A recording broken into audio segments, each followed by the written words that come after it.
Hi, Eric Farber, founder of Pacific Workers' Compensation Law Center in Oakland. Take cases on all over Northern California. This is Irving Flores. He is the director of our director of operations, used to be director of case management, and a hearing rep at our office.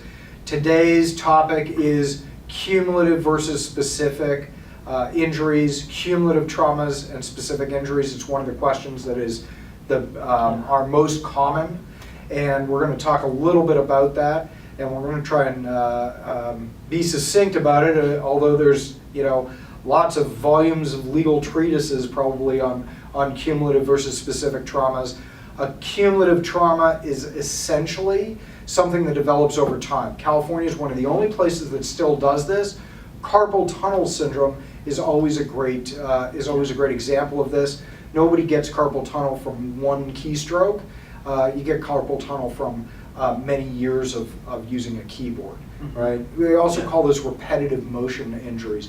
Why don't you talk a little bit about specific injuries? What's the difference? So a specific injury is, just like the name says, a specific injury, a specific event, something that happens one time. You break your leg. Exactly. I'm walking down the hall and I slip and fall on something. That's a specific injury.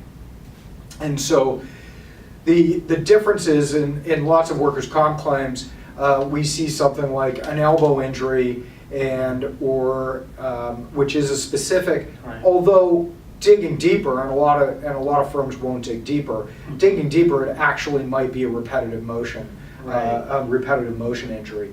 We also deal with these. We used to deal with these a lot in our professional athlete cases, where after somebody retires in a professional, for professional athletes. This also applies to firefighters, police officers, any long-term, very physical job. You may have a group of injuries that now really affect your body because you did this very physical job for many years. And it is important that your injury is classified correctly, because often your employer will report a cumulative trauma injury as a specific injury, because that basically limits the exposure to them, basically. If your doctor doesn't know, or if he's not told that your injury is something that happened over time, and all the doctor knows is, well, suddenly my arm started hurting and they think it was something that happened that day, they may not know the best way to help you.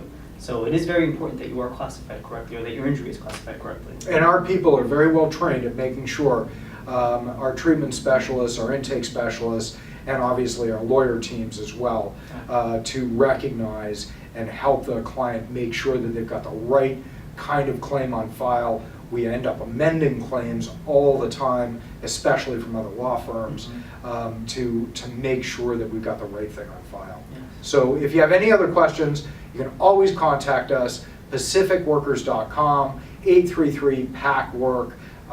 Again, Pacific Workers Compensation Law Center, the leader in Northern California workers' comp. Thanks very much for joining me. Thank you.